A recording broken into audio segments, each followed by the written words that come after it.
ಸ್ನೇಹಿತರ ಅತ್ಯಂತ ವಿಶೇಷವಾಗಿರತಕ್ಕಂತಹ ಯೋಗ ಕಾರ್ಯಕ್ರಮಕ್ಕೆ ಸ್ವಾಗತ ಕೋರ್ತಾ ಇದ್ದೇವೆ.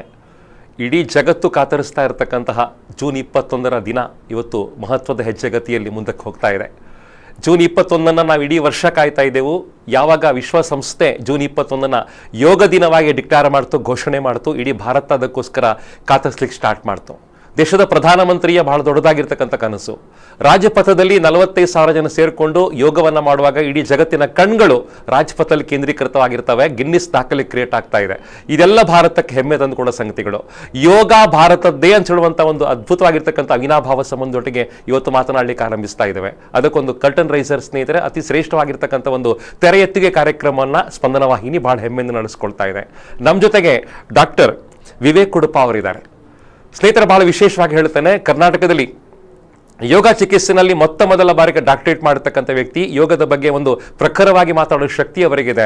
ಅಂತಾರಾಷ್ಟ್ರೀಯ ವೇದಿಕೆಯಲ್ಲಿ ಕೂಡ ಮಾತನಾಡಿದ್ದಾರೆ. ಸಾಕಷ್ಟು ಜಾಗೃತಿ ಕಾರ್ಯಕ್ರಮವನ್ನು ಮಾಡಿರ್ತಕ್ಕಂಥದ್ದು. ಡಿವೈನ್ ಪಾರ್ಕ್ನಲ್ಲಿ ಅವರು ಅದರ ಚಿಕಿತ್ಸಾ ಕಾರ್ಯಕ್ರಮಗಳನ್ನು ಬಹಳ ಅದ್ಭುತವಾಗಿ ಯೋಗದ ಮೂಲಕ ಅವರು ಮಾಡ್ತಾ ಇದ್ದಾರೆ. ನಾನು ಅತ್ಯಂತ ಪ್ರೀತಿಯಿಂದ ಕಾರ್ಯಕ್ರಮಕ್ಕೆ ಅವರನ್ನು ಸ್ವಾಗತ ಮಾಡ್ತೇನೆ. ಸರ್, ಕಾರ್ಯಕ್ರಮಕ್ಕೆ ಸ್ವಾಗತ ಮಾಡ್ತಾ ಇದ್ದೇನೆ. ನಮಸ್ಕಾರ. ಎಲ್ಲ ಸಮಸ್ತ ಸ್ಪಂದನ ವಾಹಿನಿ ವೀಕ್ಷಕರಿಗೆ ನಮಸ್ಕಾರ, ಸ್ವಾಗತ. ಸೊ ಮೊದಲಾಗಿ ತಮಗೆ ಕೂಡ ಯೋಗ ದಿನದ ಶುಭಾಶಯಗಳನ್ನು ಕೋರ್ತಾ ಇದ್ದೇನೆ. ಯೋಗ ದಿನದ ಮೂಲಕ ಇವತ್ತು ಇಡೀ ಭಾರತ ಎದ್ದು ನಿಲ್ಲುವಂತಹ ಒಂದು ಪ್ರಸಂಗ ಬಂದ್ಬಿಟ್ಟಿದೆ. ನಿಜವಾಗ್ಲೂ ಕೂಡ ನಾಳೆಯ ಸಂದರ್ಭದಲ್ಲಿ ಇಡೀ ವಿಶ್ವದಲ್ಲಿ ವಿಶ್ವ ಯೋಗ ದಿನಾಚರಣೆಯ ಒಂದು ಸಂದರ್ಭ. ಈ ಸಂದರ್ಭದಲ್ಲಿ ಇಡೀ ಜಗತ್ತು ಭಾರತದ ಕಡೆ ಮುಖ ಮಾಡುವಂತ ಒಂದು ಸಂದರ್ಭ. ಎಲ್ಲರೂ ಕೂಡ ಸಂತೋಷದಿಂದ ನಮ್ಮ ದೇಶ ಭಾರತ ದೇಶ ಅಂತ ಹೇಳುವಂತ ಒಂದು ಸಂದರ್ಭ. ಈ ಸಂದರ್ಭದಲ್ಲಿ ಎಲ್ಲರೂ ಕೂಡ ಸಂತೋಷವನ್ನು ಪಡುವಂಥ ಕ್ಷಣದಲ್ಲಿ ಈ ಕಾರ್ಯಕ್ರಮವನ್ನು ನೀವು ಅವಕಾಶ ಮಾಡಿ ಕೊಟ್ಟಿರ್ತೀರಿ. ಪ್ರಥಮವಾಗಿ ನಿಮಗೆ ಕೃತಜ್ಞತೆಯನ್ನು ಅರ್ಪಿಸ್ತೇನೆ. ಸರ್, ಬಹಳ ವಿಶೇಷವಾಗಿ ಸರ್, ಪತಂಜಲಿ ಪ್ರಣೀತವಾಗಿರ್ತಕ್ಕಂಥ ಯೋಗವನ್ನ ಭಾರತ ತನ್ನದು ಅಂತ ಹೇಳ್ಕೊಳ್ಳಿಕ್ಕೆ ಸ್ಟಾರ್ಟ್ ಮಾಡಿತು. ಯೋಗದ ಉಗಮ ಆಗಿರ್ತಕ್ಕಂಥದ್ದು ಭಾರತದಲ್ಲಿ. ಸರ್, ಅದರ ಬಗ್ಗೆ ಸ್ವಲ್ಪ ಬೆಳಕು ಚೆಲ್ಲೋಣ. ಪ್ರಾಚೀನ ನಾವು ಅನಾದಿ ಕಾಲದಿಂದ ಗಮನಿಸಿದ್ರೆ ಸರಿಸುಮಾರು ಒಂದು 5,000 ವರ್ಷದ ಇತಿಹಾಸ ಈ ಯೋಗ ಶಾಸ್ತ್ರಕ್ಕೆ ಇದೆ ಅಂತ ನಾವು ಅರ್ಥ ಮಾಡ್ಕೊಳ್ತೀವಿ. ಉಪನಿಷತ್ತು ಇರ್ಬೋದು, ಭಗವದ್ಗೀತೆ ಇರ್ಬೋದು, ಎಲ್ಲ ಗ್ರಂಥಗಳಲ್ಲಿ ಯೋಗದ ಒಂದು ಶಾಸ್ತ್ರದ ಒಂದು ಉಲ್ಲೇಖ ಇದೆ. ಆದರೆ ಈ ಒಂದು ಉಲ್ಲೇಖದ ಒಂದು ಅರ್ಥವನ್ನು ನಾವು ಮಾಡ್ಕೊಳ್ಬೇಕಾದ್ರೆ ಇವತ್ತಿನ ಸಂದರ್ಭದಲ್ಲಿ ಒಂದು ಯೋಗ ಬಗ್ಗೆ ಒಂದು ಜಾಗೃತಿ ಹೆಚ್ಚಾಗಬೇಕಾದ್ರೆ ಹಲವು ಒಂದು ಕಾರಣ ಅದರಲ್ಲಿ ಇದ್ದೇ ಇರುತ್ತೆ. ಪ್ರಾಚೀನ ಒಂದು ಭವ್ಯ ಪರಂಪರೆ, ಭಾರತದ ಒಂದು ಸಂಸ್ಕೃತಿ, ಭಾರತದ ಒಂದು ಕಲೆ, ಅದಕ್ಕೆ ಅನುಗುಣವಾದಂಥ ಎಲ್ಲ ನಮ್ಮ ದಾರ್ಶನಿಕ ಒಂದು ಗ್ರಂಥದ ಒಂದು ಸಾಹಿತ್ಯ ಮತ್ತು ಒಂದು ರಹಸ್ಯ. ಆದರೆ ಇಲ್ಲಿ ನಾವು ಗಮನಿಸಬೇಕಾದಂಥ ಅಂಶ ಯಾವುದು ಅಂತಂದರೆ, ಯೋಗದ ಬಗ್ಗೆ ಜಾಗೃತಿಯನ್ನು ಉಂಟು ಮಾಡಲಿಕ್ಕೆ ಹಲವು ಮಹನೀಯರು, ಹಲವು ಗುರುಗಳು ಎಲ್ಲರೂ ಕೂಡ ಬಹಳಷ್ಟು ಶ್ರಮಿಸಿರ್ತಾರೆ. ಎಲ್ಲರ ಒಂದು ಶ್ರಮದಿಂದಾಗಿ, ಎಲ್ಲರ ಒಂದು ಸೇವೆಯಿಂದಾಗಿ, ಎಲ್ಲರ ಒಂದು ಜಾಗೃತಿಯಿಂದಾಗಿ ಇವತ್ತು ಇಡೀ ರಾಷ್ಟ್ರದೆಲ್ಲೆಡೆ, ವಿಶ್ವದೆಲ್ಲೆಡೆ ಈ ಭಾರತದ ಭವ್ಯ ಪ್ರಾಚೀನ ಪರಂಪರೆ ಯೋಗಶಾಸ್ತ್ರದ ಒಂದು ಮಹತ್ವವನ್ನು ನಾವು ಅರ್ಥ ಮಾಡ್ಕೊಳ್ಳಿಕ್ಕೆ ಸಾಧ್ಯ ಆಗ್ತಾ ಇದೆ. ಇದರಲ್ಲಿ ನಾನು ಗಮನಿಸಬೇಕಾದ್ರೆ ಇವತ್ತಿನ ಅಮೇರಿಕದಂಥ ದೊಡ್ಡ ರಾಷ್ಟ್ರ ಇವತ್ತು ಯೋಗಕ್ಕೆ ಬಹಳಷ್ಟು ಪ್ರಾಮುಖ್ಯತೆಯನ್ನು ಕೊಟ್ಟಿರುತ್ತೆ. ಈ ಅಮೇರಿಕದಂಥ ರಾಷ್ಟ್ರಕ್ಕೆ ಯೋಗದ ಪ್ರಾಮುಖ್ಯತೆ ಇವತ್ತು ಬಂದಿರುತ್ತೆ ಅಂತಂದರೆ ಪ್ರಾರಂಭದಲ್ಲಿ ಹೇಗೆ ಪ್ರಾರಂಭ ಆಯಿತು ಅಂತ ನಾವು ಯೋಚನೆ ಮಾಡಿದರೆ 120-130 ವರ್ಷದ ಹಿಂದೆ ಸ್ವಾಮಿ ವಿವೇಕಾನಂದರು 1893ನೇ ಇಸ್ವಿಯಲ್ಲಿ ಪ್ರಥಮ ಬಾರಿ ಅಮೇರಿಕದಲ್ಲಿ ಈ ಒಂದು ಯೋಗ, ಕರ್ಮಯೋಗ ಇರಬಹುದು, ಭಕ್ತಿಯೋಗ ಇರಬಹುದು, ಜ್ಞಾನಯೋಗ ಇರಬಹುದು, ರಾಜಯೋಗದ ಬಗ್ಗೆ ಹಲವಾರು ರೀತಿಯಲ್ಲಿ ಅವರ ಸಂದೇಶ, ಉಪನ್ಯಾಸ, ಜಾಗೃತಿಯನ್ನು ಉಂಟು ಮಾಡಿದರು. ಅಲ್ಲಿಂದ ಒಂದು ಭಾರತದ ಭವ್ಯ ಪರಂಪರೆ ಪಾಶ್ಚಿಮಾತ್ಯ ರಾಷ್ಟ್ರಕ್ಕೆ ಸ್ವಾಮಿ ವಿವೇಕಾನಂದರಿಂದ ಮೊದಲುಗೊಂಡು ಇವತ್ತಿನ ಎಲ್ಲ ಮಹನೀಯ ಎಲ್ಲ ಒಂದು ಧರ್ಮಗುರುಗಳು ಎಲ್ಲ ಒಂದು ಆ ಯೋಗದ ಒಂದು ಪ್ರಚಾರಕರ ಮೂಲಕ ಇವತ್ತು ಯೋಗದ ಜಾಗೃತಿ ಆಗ್ತಾ ಇದೆ. ಇದು ಸಂತೋಷದ ಕ್ಷಣ. ಹೌದು, ಸಂತೋಷದ ಕ್ಷಣ ಅಂತ ಬಹಳ ಪ್ರೀತಿಯಿಂದ ಹೇಳ್ತಾ ಇದ್ದೀರಿ ಸರ್. ಭಾರತ ಯೋಗದ ಒಂದು ಉಗಮ ಕ್ಷೇತ್ರವಾಗಿ ಇವತ್ತು ಕರ್ಮಭೂಮಿಗೆ ಎದ್ದು ನಿಂತ್ಕೊಂಡು ಬಹಳ ನಿಜವಾಗ್ಲೂ ಕೂಡ ನಮ್ಗೆಲ್ಲ ಭಾರತ ದೇಶದ 125.6 ಕೋಟಿ ಜನಸಂಖ್ಯೆ ಎಲ್ಲರಿಗೂ ಕೂಡ ಇವತ್ತು ಒಂದು ಹೆಮ್ಮೆಯ ಕ್ಷಣ ಇವತ್ತು. ಕಾರಣ ಯಾಕೆ ಅಂತಂದ್ರೆ ನಮ್ಮ ದೇಶದ ಒಂದು ದೊಡ್ಡ ಒಂದು ಕೊಡುಗೆ ಜಗತ್ತಿಗೆ ಯೋಗಶಾಸ್ತ್ರ. ಸೊ ಯೋಗ ನಮ್ಮದು. ಇವತ್ತು ಇಡೀ ಜಗತ್ತು ಭಾರತವನ್ನ ಕಾಣುವಂಥ ಒಂದು ಅದ್ಭುತವಾದಂಥ ಕ್ಷಣ ನಮ್ಮ ಎದುರುಗಡೆ ಇದೆ. ಸೊ ಅದು ನಿಜವಾಗ್ಲೂ ಕೂಡ ಒಂದು ಸಂತೃಪ್ತಿಯ ಕ್ಷಣ. ಹೌದು, ನಮ್ಮ ಹಿರಿಯರು ಯೋಗವನ್ನ ಚಿಕಿತ್ಸಾ ವಿಧಾನವಾಗಿ ನೋಡಿರ್ಲಿಲ್ಲ, ಅದು ಆಮೇಲೆ ಬೆಳವಣಿಗೆ ಆಗಿರ್ತಕ್ಕಂಥದ್ದು. ಸೊ ಯೋಗವನ್ನ ಜೀವನ ವಿಧಾನವಾಗಿ ತಗೊಳ್ತಾ ಹೋದ್ರು.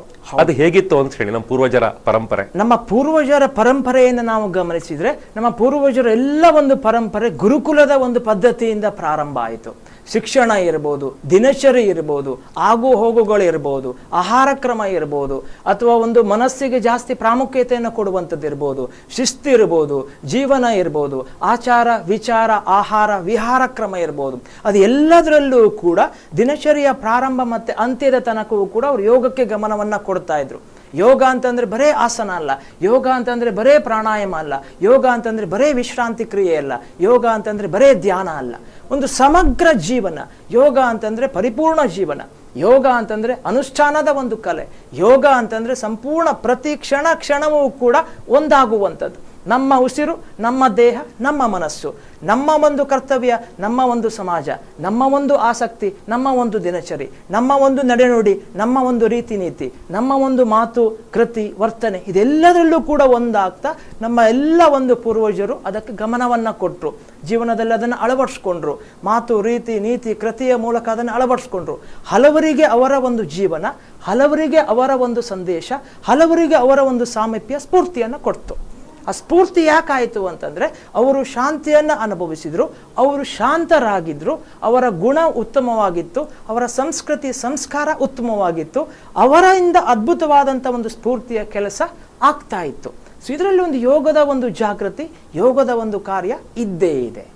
ಹೌದು, ಯೋಗಾನುಷ್ಠಾನ ಅಂತ ಬಹಳ ಅದ್ಭುತವಾಗಿ ನೀವು ವೇದಿಕೆಯಲ್ಲಿ ಹೇಳ್ತೀರಿ. ವಿಶೇಷವಾಗಿ ಯೋಗದ ಆಹಾರ ಪದ್ಧತಿಯಿಂದ ಆರಂಭ ಆಗತ್ತೆ. ನಿಜ.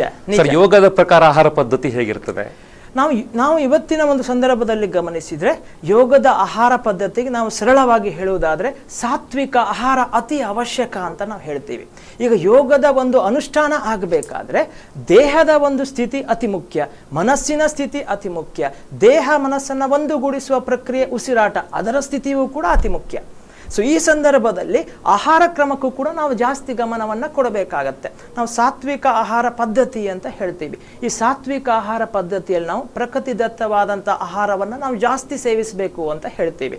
ಅದರಲ್ಲಿ ನಾವು ಯಾವುದಕ್ಕೆ ಗಮನ ಕೊಡ್ತೀವಿ ಅಂತಂದರೆ, ಸೊ ಅದರಲ್ಲಿ ನಾವು ತರಕಾರಿ ಗಮನ ಕೊಡ್ತೀವಿ, ಸೊಪ್ಪು ತರಕಾರಿ ಗಮನ ಕೊಡ್ತೀವಿ, ಹಣ್ಣು ಹಂಪಲಿಗೆ ಗಮನ ಕೊಡ್ತೀವಿ, ನೀರನ್ನು ಎಷ್ಟು ಸೇವಿಸಬೇಕಂತ ಹೇಳ್ತೀವಿ, ಜಾಸ್ತಿ ಖಾರ ಬೇಡ, ಜಾಸ್ತಿ ಮಸಾಲೆ ಬೇಡ, ಜಾಸ್ತಿ ಎಣ್ಣೆ ಪದಾರ್ಥ ಬೇಡ, ಜಾಸ್ತಿ ಯಾವುದೇ ಒಂದು ಮದ್ಯಪಾನ ಆಗಲಿ ಅಥವಾ ಜಾಸ್ತಿ ನಮ್ಮ ಎಲ್ಲ ಒಂದು ಮೆಟಬಾಲಿಸಮ್ ಜಾಸ್ತಿ ಮಾಡುವಂಥ ಆಹಾರ ಬೇಡ ಅಂತ ಹೇಳ್ತೀವಿ. ಕಾರಣ ಯಾಕೆ ಅಂತಂದರೆ ಯೋಗವನ್ನು ಅಳವಡಿಸ್ಕೊಳ್ಬೇಕಾದ್ರೆ ನಮ್ಮ ಮನಸ್ಥಿತಿ ಅತಿ ಮುಖ್ಯ, ನಮ್ಮ ದೇಹ ಸ್ಥಿತಿ ಅತಿ ಮುಖ್ಯ. ಈ ಎಲ್ಲ ಒಂದು ಸಾತ್ವಿಕ ಆಹಾರದ ಮೂಲಕ ನಮ್ಮ ಒಂದು ಸಂಪೂರ್ಣವಾದಂತಹ ದೇಹ ಸ್ಥಿತಿಯನ್ನು ನಾವು ಕಾಪಾಡಿಕೊಳ್ಳಿಕ್ಕೆ ಸಾಧ್ಯ. ಸಾತ್ವಿಕ ಆಹಾರದ ಮೂಲಕ ನಮ್ಮ ಮನಸ್ಸು ಚಂಚಲ ರಹಿತವಾಗತ್ತೆ, ಮನಸ್ಸಿನ ಒಂದು ಹಿಡಿತವನ್ನು ನಾವು ಸಾಧಿಸಲಿಕ್ಕೆ ಸಾಧ್ಯ, ಇಂದ್ರಿಯಗಳ ನಿಗ್ರಹವನ್ನು ಮಾಡಲಿಕ್ಕೆ ಸಾಧ್ಯ. ಮತ್ತು ಸಾತ್ವಿಕ ಆಹಾರದಲ್ಲಿ ನಾವು ಪದ್ಧತಿಯಲ್ಲಿ ಏನು ಹೇಳ್ತೀವಿ ಅಂತಂದರೆ ಬಹಳಷ್ಟು ತಗೊಳ್ಳೋದು ಬೇಡ ಅಂತ ನಾವು ಹೇಳ್ತೀವಿ. ಎಷ್ಟು ಬೇಕೋ ಅಷ್ಟೇ, ಹೊಟ್ಟೆ ತುಂಬತ್ತೆ ಅಂತ ಹೇಳುವ ಮುಂಚೆ ಊಟವನ್ನು ನಿಲ್ಲಿಸು ಅಂತ ನಾವು ಹೇಳ್ತೀವಿ ಸಾತ್ವಿಕ ಆಹಾರದಲ್ಲಿ. ಮತ್ತು ಇನ್ನೊಂದು ಯಾವುದು ಹೇಳ್ತೀವಿ ಅಂತಂದರೆ ಆಹಾರ ಕ್ರಮವನ್ನು ಸೇವಿಸುವ ಸಂದರ್ಭದಲ್ಲಿ ಮನಸ್ಸು ಅತಿ ಮುಖ್ಯ ಅಂತ. ನಿಮ್ಗೆ ಗೊತ್ತಿರುತ್ತೆ, ಇವತ್ತಿನ ಸಂದರ್ಭದಲ್ಲಿ ಒಂದು ಕೈಯಲ್ಲಿ ಒಂದು ಮೊಬೈಲ್ ಇರುತ್ತೆ, ಇನ್ನೊಂದು ಕೈಯಲ್ಲಿ ಆಫೀಸ್ನಲ್ಲಿ ಲ್ಯಾಪ್ಟಾಪಲ್ಲಿ ಕೆಲಸ ಮಾಡ್ತಾ ಇರ್ತೀವಿ, ಮಧ್ಯೆ ಒಂದು ಸ್ಪೂನಲ್ಲಿ ಆಹಾರವನ್ನು ಸೇವಿಸ್ತಾ ಇರ್ತೀವಿ. ಅಂಥ ಒಂದು ಒತ್ತಡದ, ಅಂಥ ಒಂದು ಬಿಡುವಿಲ್ಲದ, ಅಂಥ ಒಂದು ಅದ್ಭುತವಾದಂಥ ವೇಗಯುತವಾದ ಜೀವನದಲ್ಲಿ ನಾವು ಇವತ್ತೆಲ್ಲ ಬೆಳೀತಾ ಇದ್ದೀವಿ, ಬದುಕ್ತಾ ಇದ್ದೀವಿ. ಸೊ ಅಂಥ ಆಹಾರ ಕ್ರಮಕ್ಕೆ ನಾವು ಗಮನವನ್ನು ಕೊಡದೆ ಸಾಧ್ಯವಾದಷ್ಟು ನಾವು ಆಹಾರವನ್ನು ಸೇವಿಸುವಾಗ ನಮ್ಮ ದೇಹ ಮನಸ್ಸು ಆಹಾರದೊಂದಿಗೆ ಒಂದಾಗಬೇಕು ಅಂತ ಹೇಳ್ತೀವಿ. ಸೊ ಸಾತ್ವಿಕ ಆಹಾರ ಅತಿ ಅಗತ್ಯ, ಅದನ್ನು ಅಳವಡಿಸುವಂಥದ್ದು ಅತಿ ಅಗತ್ಯ, ಸರಿ ಪ್ರಮಾಣದಲ್ಲಿ ಸೇವಿಸುವಂಥದ್ದು ಅತಿ ಅಗತ್ಯ, ಪೌಷ್ಟಿಕಾಂಶವನ್ನು ಸೇವಿಸುವಂಥದ್ದು ಅತಿ ಅಗತ್ಯ. ನಾವು ಸೇವಿಸುವ ಸಾತ್ವಿಕ ಆಹಾರ ನಮಗೂ ಆಗಿರಬೇಕು, ಆಹಾರವೂ ಕೂಡ ಶುಚಿಯಾಗಿರಬೇಕು, ಆಹಾರವೂ ಕೂಡ ಒಳ್ಳೆಯದಾಗಿರಬೇಕು. ಇದರಿಂದ ನಾವು ಅನುಷ್ಠಾನವನ್ನು ಕಾಣಲಿಕ್ಕೆ ಸಾಧ್ಯ. ಆ ಯೋಗ ಅನುಷ್ಠಾನದಿಂದ ನಮಗೆ ಒಳ್ಳೆಯ ಆರೋಗ್ಯವನ್ನು ಪಡೀಲಿಕ್ಕೆ ಸಾಧ್ಯ. ಹೌದು, ತುಂಬಾ ಅದ್ಭುತವಾಗಿ ಬಹಳ ಚೆನ್ನಾಗಿ ಹೇಳ್ತಾ ಇದ್ದೀರಿ. ಸಾಮಾನ್ಯರಿಗೆ ಕೂಡ ಅರ್ಥ ಆಗುವಷ್ಟು ಅದ್ಭುತವಾಗಿ ಹೇಳಿಕ್ಕೆ ಸಾಧ್ಯ ಆಗಿದೆ. ಯೋಗ ಶಿಕ್ಷಣವನ್ನ ಕೊಡ್ತಾ ನೀವು ಅಂತಾರಾಷ್ಟ್ರೀಯ ವೇದಿಕೆಗಳಿಗೆ ಹೋದ್ರಿ, ಸಾಕಷ್ಟು ರಾಷ್ಟ್ರಗಳನ್ನ ಸಂಚಾರ ಮಾಡ್ಕೊಂಡ್ ಬಂದ್ರಿ. ಪಾಶ್ಚಾತ್ಯ ಯೋಗವನ್ನು ಯಾವ ರೀತಿ ಕಾಣ್ತಾ ಇದ್ದಾರೆ ಅಂತ ಹೇಳಿ ಕಳೆದ ಒಂದು 7-8 ವರ್ಷದ ಒಂದು ಬೆಳವಣಿಗೆಯನ್ನು ನಾವು ಗಮನಿಸಿದ್ರೆ ಇವತ್ತು ಎಲ್ಲ ರಾಷ್ಟ್ರಗಳಲ್ಲಿ ಇವತ್ತೇನಾಗ್ತಾ ಇದೆ ಅಂತಂದರೆ ಸಾಮಾನ್ಯವಾಗಿ ಯೋಗದ ಬಗ್ಗೆ ಜಾಗೃತಿ ಜಾಸ್ತಿ ಆಗ್ತಾ ಇದೆ. ಯೋಗದ ಬಗ್ಗೆ ಜಾಗೃತಿ ಎಲ್ಲ ಕಡೆಗಳಲ್ಲೂ ಕೂಡ ಜಾಸ್ತಿ ಆಗ್ತಾ ಇದೆ. ನಾವು ಆ ಯೋಗದ ಒಂದು ವಿಭಾಗವನ್ನು ನಾವು ಕಾಂಪ್ಲಿಮೆಂಟ್ರಿ ಆ್ಯಂಡ್ ಆಲ್ಟರ್ನೇಟಿವ್ ಮೆಡಿಸಿನ್ ಅಂತ ಹೇಳ್ತೀವಿ, ಕ್ಯಾಮ್ ಥೆರಪಿ ಅಂತ ಹೇಳ್ತೀವಿ. ಈ ಕ್ಯಾಮ್ ಥೆರಪಿಯಲ್ಲಿ ಯೋಗದ ಒಂದು ಚಿಕಿತ್ಸೆ, ಯೋಗದ ಒಂದು ಅಭ್ಯಾಸ ಬಹಳಷ್ಟು ಎತ್ತರದಲ್ಲಿದೆ. ಇವತ್ತು ಇಡೀ ವಿಶ್ವದಾದ್ಯಂತ ಇವತ್ತು ಯೋಗದ ಜಾಗೃತಿ ಹೆಚ್ಚಾಗ್ತಾ ಇದೆ. ಅದರಲ್ಲೂ ಇವತ್ತು ನಮಗೆ ಅದ್ಭುತವಾದಂತಹ ಒಂದು ಮಾಹಿತಿ ಸಿಗ್ತಾ ಇರುವಂಥದ್ದು ಅಮೇರಿಕದಿಂದ. ಯೋಚನೆ ಮಾಡಿ, ಇವತ್ತಿನ ಅಮೇರಿಕದಲ್ಲಿ ಪ್ರತಿನಿತ್ಯ 2 ಕೋಟಿ ಜನ ಯೋಗಾಭ್ಯಾಸವನ್ನು ಮಾಡ್ತಾರೆ. ಸೊ ಇದು ಅತಿ ಮುಖ್ಯವಾಗಿ ನಾವು ಗಮನಿಸಬೇಕಾದಂಥ ಅಂಶ. ಸೊ ಅದರ ನಂತರ ಯುರೋಪ್ ರಾಷ್ಟ್ರಗಳಲ್ಲೂ ಕೂಡ ಯೋಗದ ಒಂದು ಜಾಗೃತಿ ಜಾಸ್ತಿ ಆಗಿದೆ. ಆಸ್ಟ್ರೇಲಿಯಾಗಳಲ್ಲೂ ಕೂಡ ಯೋಗದ ಜಾಗೃತಿ ಜಾಸ್ತಿ ಆಗಿದೆ. ಸೊ ಇದೆಲ್ಲ ಹೆಚ್ಚಿನ ಕಂಟ್ರಿಗಳಲ್ಲೂ ಕೂಡ ಯೋಗದ ಜಾಗೃತಿ ಜಾಸ್ತಿ ಆಗಿದೆ. ಯಾಕೆ ಯೋಗದ ಜಾಗೃತಿ ಜಾಸ್ತಿ ಆಗ್ತಾ ಇದೆ ಅಂತಂದರೆ ಹಲವಾರು ಕಾರಣ ಇರುತ್ತೆ. ಒಂದು, ಕಾಯಿಲೆಯ ಸಂಖ್ಯೆ ಜಾಸ್ತಿ ಆಗಿರುತ್ತೆ. ಎರಡನೇದು, ಜನರ ಜೀವನ ಮಟ್ಟ ಕುಸಿತಾ ಇದೆ. ಮೂರನೇದು, ಜನರ ಒಂದು ಆರೋಗ್ಯ ಸ್ಥಿತಿ ಬಹಳಷ್ಟು ಕ್ಷೀಣವಾಗ್ತಾ ಇದೆ. ನಾಲ್ಕನೆಯದು, ಜನರಲ್ಲಿ ಮಾನಸಿಕವಾದಂಥ ಒಂದು ತುಮುಲ ಜಾಸ್ತಿ ಆಗ್ತಾ ಇದೆ. ಐದನೆಯದಾಗಿ, ಜನರಲ್ಲಿ ಒಂದು ಮನಃಶಾಂತಿ ಇಲ್ಲದಾಗಿದೆ. ಈ ಮನಃಶಾಂತಿ ಇಲ್ಲ, ವಿಶ್ರಾಂತಿ ಇಲ್ಲ, ಮನಸ್ಸಂಪೂರ್ಣ ಕಲ್ಮಶ ಆಗಿದೆ, ದೇಹ ಸಂಪೂರ್ಣ ವೀಕ್ ಆಗ್ತಾ ಬಂದಿದೆ, ಜೀವನ ನಡೆಸಲಿಕ್ಕೆ ಆಗ್ತಾ ಇಲ್ಲ. ಇದನ್ನು ನಮ್ಮ ಇವತ್ತಿನ ಒಂದು ಆಧುನಿಕ ಸಂಶೋಧನೆ ಏನು ಹೇಳಿತು ಅಂತಂದ್ರೆ ಮನೋದೈಹಿಕ ಕಾಯಿಲೆ ಇವತ್ತು ಜಾಸ್ತಿ ಆಗಿದೆ ಅಂತ ಹೇಳ್ತಾ ಇದೆ. ಸೈಕೋಸೊಮ್ಯಾಟಿಕ್ ಡಿಸೀಸಸ್ ಅಂತ, ಅಥವಾ ಲೈಫ್ ಸ್ಟೈಲ್ ಡಿಸೀಸಸ್ ಇವತ್ತು ಜಾಸ್ತಿ ಆಗಿದೆ ಅಂತ ಹೇಳುತ್ತೆ, ಜೀವನ ಶೈಲಿಗೆ ಸಂಬಂಧಪಟ್ಟಂತಹ ಕಾಯಿಲೆ ಅಂತ. ಸೊ ಎರಡು ಕಾಯಿಲೆ ಇವತ್ತು ಜಾಸ್ತಿ ಆಗಿದ್ರಿಂದ ಈ ಎರಡು ಕಾಯಿಲೆಯನ್ನು ಏನಾದರೂ ಪರಿವರ್ತನೆ ಮಾಡಬೇಕು, ಈ ಎರಡು ಕಾಯಿಲೆಯನ್ನು ಏನಾದರೂ ಒಂದು ರಕ್ಷಿಸಬೇಕು, ಈ ಎರಡು ಕಾಯಿಲೆಯನ್ನು ಏನಾದರೂ ನಿಯಂತ್ರಿಸಬೇಕು ಅಂತಂದ್ರೆ ಅದಕ್ಕೆ ಯೋಗ ಜೀವನ ಕ್ರಮವೇ ಸರಳವಾದಂಥ ಒಂದು ಪರಿಹಾರ. ಇದು ಅತಿ ಮುಖ್ಯ. ಹೌದು, ಸಾಕಷ್ಟು ವರ್ಷಗಳಿಂದ, ಸಾಕಷ್ಟು ದಶಕಗಳಿಂದ ನಿಮ್ಮಲ್ಲಿ ಯೋಗವನ್ನು ಅಳವಡಿಕೆ ಮಾಡ್ತಾ ಮುಂದಕ್ಕೆ ಬಂದಿದ್ದೀರಿ. ಸೊ ನಿಮ್ಗೆ ಏನು ಬದಲಾವಣೆ ಕಂಡು ಬಂದಿದೆ ಅಂತ ಯೋಗದ ಮೂಲಕ ಬೆಳವಣಿಗೆ? ನಾನು ಕಳೆದ 8 ವರ್ಷದಿಂದ ಯೋಗ ಚಿಕಿತ್ಸೆಯಲ್ಲಿ MD ಪದವಿಯನ್ನು ಪಡೆದ ನಂತರ ನಾನು ನನ್ನ ಚಿಕಿತ್ಸೆಯಲ್ಲಿ ಚಿಕಿತ್ಸಕನಾಗಿ ರೋಗಿಯ ಮುಂದೆ ಕೂತ್ಕೊಳ್ಳುವ ಮುಂಚೆ ನನ್ನ ಮನಸ್ಸಿಗೊಂದು ಇವತ್ತಿಗೂ ಕೂಡ ಒಂದು ಸಂಕಲ್ಪ ತೊಟ್ಟಿರ್ತೇನೆ ಅಂತಂದರೆ, ನಾನು ಏನು ಅಭ್ಯಾಸ ಮಾಡ್ತೀನಿ ಅದನ್ನು ನಾನು ಹೇಳಬೇಕು, ನಾನು ಏನು ಅನುಷ್ಠಾನ ಮಾಡ್ತೀನಿ ಅದನ್ನು ನಾನು ಹೇಳಬೇಕು. ನಾನೀಗ ಯೋಗದ ಬಗ್ಗೆ ಜನರಲ್ಲಿ ಸ್ಫೂರ್ತಿ ತುಂಬಬೇಕಾದ್ರೆ, ನಾನು ಜನರಲ್ಲಿ ಯೋಗದ ಬಗ್ಗೆ ಒಂದು ಜಾಗೃತಿ ಉಂಟು ಮಾಡಬೇಕಾದ್ರೆ ನಾನು ಯೋಗವನ್ನು ಪ್ರತಿನಿತ್ಯ ಮಾಡಬೇಕು. ಪ್ರತಿನಿತ್ಯ ನಾನು ಮಾಡಿದರೆ, ಪ್ರತಿನಿತ್ಯ ಮಾಡ್ತಾ ಒಂದು ಯೋಗದ ರುಚಿಯನ್ನು ನಾನು ಗಮನಿಸಿದರೆ, ಯೋಗದ ರುಚಿಯಲ್ಲಿ ನಾನು ಸಂತೃಪ್ತಿಯನ್ನು ಪಟ್ಟರೆ, ಅದರಿಂದ ನನ್ನಲ್ಲಿ ಒಂದು ಪರಿಣಾಮವನ್ನು ನಾನು ಕಂಡುಕೊಂಡ್ರೆ ಅದು ಹಲವರಿಗೆ ನಾನು ಆ ಪರಿಣಾಮವನ್ನು ಉಂಟು ಮಾಡಲಿಕ್ಕೆ ಸಾಧ್ಯ ಅನ್ನೋದನ್ನು ನಾನು ಅರ್ಥ ಮಾಡ್ಕೊಂಡಿರ್ತೀನಿ. ಅದರ ನಂತರ ಯಾವುದು ಅಂತಂದರೆ, ಇವತ್ತಿನ ಸಂದರ್ಭದಲ್ಲಿ ನಾನು ಕಳೆದ ಹಲವಾರು ವರ್ಷದಿಂದ ನಾನು ಯೋಗ ಅಭ್ಯಾಸವನ್ನು ಮಾಡ್ತಾ ಕೂಡ ಏನು ಗಮನಿಸ್ತಾ ಬಂದಿದ್ದೀನಿ ಅಂತಂದರೆ, ಇವತ್ತು ರೋಗಿಗಳ ಒಂದಿಗೆ ಯೋಗ ಚಿಕಿತ್ಸಾ ತಜ್ಞನಾಗಿ ಇವತ್ತು ಹಲವಾರು ರೋಗಿಗಳ ಮುಂದೆ ನಾನು ಇರ್ತೀನಿ. ರೋಗಿಗಳ ಒಂದು ಕಾಯಿಲೆಯ ಬಗ್ಗೆ ನಾನು ಗಮನ ಕೊಟ್ಟು ಕೇಳಬೇಕಾದ್ರೆ, ರೋಗಿಗಳ ಒಂದು ಮನಸ್ಸಿನ ಚಿತ್ರಣವನ್ನು ಅಳೆಯಬೇಕಾದ್ರೆ, ರೋಗಿಗಳ ಒಂದಿಗೆ ಒಂದು ಅದ್ಭುತವಾದಂಥ ಒಂದು ಸಂವಹನೆ ಮಾಡಬೇಕಾದ್ರೆ ನನಗೂ ಮನಃಶಾಂತಿ ಅತಿ ಮುಖ್ಯ, ನನ್ನ ಮನಸ್ಸು ಕೂಡ ಅತಿ ಮುಖ್ಯ, ನನಗೂ ಕೂಡ ಸಮಾಧಾನ ಸಂತೃಪ್ತಿ ಆ ಒಂದು ಗುಣ ನನ್ನಲ್ಲಿ ಇದ್ದರೆ ಅದು ನಾನು ರೋಗಿಗಳಿಗೆ ಸ್ಫೂರ್ತಿಯನ್ನು ತುಂಬಲಿಕ್ಕೆ ಸಾಧ್ಯ. ಸೊ ಈ ಒಂದು ಯೋಗದ ಜಾಗೃತಿಯನ್ನು ಅಳವಡಿಸ್ಕೊಂಡಿದ್ದರಿಂದ ನನಗೆ ಅದನ್ನು ಸರಳವಾಗಿ ನಾನು ಯಾವುದಕ್ಕೆ ಗಮನ ಕೊಡ್ತಾ ಬಂದೆ ಇವತ್ತು ಅಂತಂದರೆ, ಅತ್ಯಂತ ಸರಳವಾಗಿ ಯೋಗ ಶಿಕ್ಷಣವನ್ನು ಕೊಡಬೇಕು, ಅತ್ಯಂತ ಸರಳವಾಗಿ ಯೋಗ ಶಿಕ್ಷಣದ ಬಗ್ಗೆ ಜಾಗೃತಿಯನ್ನು ಜನರಲ್ಲಿ ಉಂಟು ಮಾಡಬೇಕು, ಅತ್ಯಂತ ಸರಳವಾಗಿ ಜನರಿಗೆ ಯೋಗದ ಒಂದು ಜಾಗೃತಿಯನ್ನು ಉಂಟು ಮಾಡ್ತಾ ಅವರಲ್ಲಿ ಒಂದು ಸ್ಫೂರ್ತಿ ತುಂಬಬೇಕು. ಯಾವ ಸ್ಫೂರ್ತಿ ಅಂತಂದರೆ, ಹೌದು ನಾನು ಯೋಗ ಮಾಡಬೇಕು, ಹೌದು ನಾನು ಯೋಗಾಭ್ಯಾಸ ಮಾಡಬೇಕು, ಹೌದು ನನ್ನ ಜೀವನ ಯೋಗ ಭರಿತವಾಗಿರಬೇಕು, ಹೌದು ನಾನು ಯೋಗದ ಮೂಲಕ ನನ್ನ ಜೀವನವನ್ನು ಬೆಳಗಿಸ್ಕೊಳ್ಬೇಕು ಅನ್ನುವ ಆ ಒಂದು ಕುತೂಹಲ ಆ ಒಂದು ಕಾತರದಿಂದ ನಾನು ನನ್ನ ಒಂದು ಸೇವೆಯನ್ನು ಮಾಡ್ತಾ ಇದ್ದೀನಿ. ಹೌದು, ಯೋಗದ ಮೂಲಕ ಬೆಳವಣಿಗೆ ಸಾಧ್ಯ ಆಗಿದೆ, ಜಗತಿ ಬೆಳಕನ್ನು ಕೊಳ್ಳಿಕ್ಕೆ ಸಾಧ್ಯ ಆಗಿದೆ, ಸಾಕಷ್ಟು ಮಂದಿಯ ಜೀವನವನ್ನು ಬದಲಾವಣೆ ಮಾಡ್ಲಿಕ್ಕೆ ಕೂಡ ಸಾಧ್ಯ ಆಗಿದೆ. ಇವತ್ತು ಯೋಗವನ್ನು ಅನುಷ್ಠಾನ ಮಾಡ್ತಾ ಇರ್ತಕ್ಕಂತಹ ಯುವ ಜನತೆ ಮಾಡಬೇಕು ಅಂತ ನೀವು ಭಾವಿಸ್ಕೊಳ್ತೀರಿ. 5,000 ವರ್ಷಗಳ ಹಿಂದೆ ಯೋಗದ ಪ್ರಾಮುಖ್ಯತೆ ಎಷ್ಟಿತ್ತೋ ಇವತ್ತು ಅದು 1000 ಪಟ್ಟು ಜಾಸ್ತಿ ಆಗಿದೆ. ನಿಜ ನಿಜ ನಿಜ. ನೀವು ಹೇಗೆ ಗಮನಿಸ್ಕೊಳ್ತೀರಿ ಇದನ್ನ ಅಂತ ಹೇಳಿ? 1000 ಪಟ್ಟು ಖಂಡಿತವಾಗ್ಲೂ ಜಾಸ್ತಿ ಆಗಿದೆ ಇವತ್ತು ಯೋಗದ ಜಾಗೃತಿ. ಆದರೆ ಇವತ್ತು ಯಾವ್ದು ನಾನು ಗಮನಿಸ್ತೀನಿ ಅಂತಂದರೆ, ಇವತ್ತು ಈ ಅಂತಾರಾಷ್ಟ್ರೀಯ ಯೋಗ ದಿನದ ಒಂದು ಮೂಲಕ ಜನರಲ್ಲಿ ಜಾಗೃತಿ ಜಾಸ್ತಿ ಆಗಿದೆ. ಆ ಜಾಗೃತಿ ಜಾಸ್ತಿ ಆಗಿದ್ದೊಂದು ಸಂತೋಷ, ಒಪ್ತೀನಿ. ಆದರೆ ಇವತ್ತಿನ ಒಂದು ನೀವು ಹೇಳಿದರೆ ಯುವ ಪೀಳಿಗೆಗೆ ಇವತ್ತು ಅತಿ ಅಗತ್ಯ ಯೋಗ ಚಿಕಿತ್ಸೆ. ಆದರೆ ನಾನು ಎಷ್ಟೋ ಯುವ ಪೀಳಿಗೆ ಇವತ್ತು ರೋಗಿಗಳನ್ನು ಮಾತಾಡ್ತೀನಿ, ಅವರು ನನ್ನ ಯೋಗ ಚಿಕಿತ್ಸೆ ಸಲಹೆಗೆ ಬರ್ತಾರೆ. ನಾನು ಗಮನಿಸ್ತೀನಿ ಅವರ ಯೋಗ ವಿಭಾಗ ಬಹಳಷ್ಟು ಲಾಸ್ಟಲ್ಲಿರುತ್ತೆ. ಅವರಲ್ಲಿ ಜಿಮ್ಮನ್ನು ಟ್ರೈ ಮಾಡಿರ್ತಾರೆ, ಏರೋಬಿಕ್ಸಿಗೆ ಹೋಗಿರ್ತಾರೆ, ಡ್ಯಾನ್ಸಿಗೆ ಹೋಗಿರ್ತಾರೆ, ವಾಕಿಂಗಿಗೆ ಹೋಗಿರ್ತಾರೆ. ಸೊ ಇದೆಲ್ಲ ಅತಿ ಮುಖ್ಯ. ಯೋಗದಲ್ಲಿ ನಾವು ಗಮನಿಸುವಂಥದ್ದು ಏಕಾಗ್ರತೆ ಇರಬೇಕು ಅಂತ. ಇಂದಿನ ಯುವ ಪೀಳಿಗೆಗೆ ಆ ಏಕಾಗ್ರತೆಯನ್ನು ಮಾಡುವಂಥದ್ದು, ಮೌನವಾಗಿ ಮಾಡುವಂಥದ್ದು, ಒಬ್ಬರೇ ಮಾಡುವಂಥದ್ದು ಇದು ಸ್ವಲ್ಪ ಬೋರ್ ಕೊಡುತ್ತೆ. ಯೋಚನೆ ಮಾಡಿ. ಸೊ ಯೋಗ ಯಾರು ಸರ್ ಒಬ್ಬರೇ ಮಾಡ್ತಾರೆ, ಯಾರು ಸರ್ ಪ್ರತಿನಿತ್ಯ ಮಾಡ್ತಾರೆ, ಅಲ್ಲೋದ್ರೆ ಮ್ಯೂಸಿಕ್ ಹಾಕ್ತಾರೆ, ಅಲ್ಲೋದ್ರೆ ಗ್ರೂಪಲ್ಲಿ ನಾವು ಮಾಡ್ಲಿಕ್ಕೆ ಸಾಧ್ಯ, ಅಲ್ಲೋದ್ರೆ ಹೊಸ ಸ್ನೇಹಿತರು ಸಿಗ್ತಾರೆ. ಸೊ ಈ ರೀತಿಯ ಆ ಒಂದು ತತ್ವ ಇವತ್ತಿನ ಜನರಲ್ಲಿ ಜಾಸ್ತಿ ಆಗಿದೆ. ಬಟ್ ಯುವ ಪೀಳಿಗೆಗೆ ಇವತ್ತು ಯೋಗದ ಅಭ್ಯಾಸ ಅತಿ ಅವಶ್ಯಕ.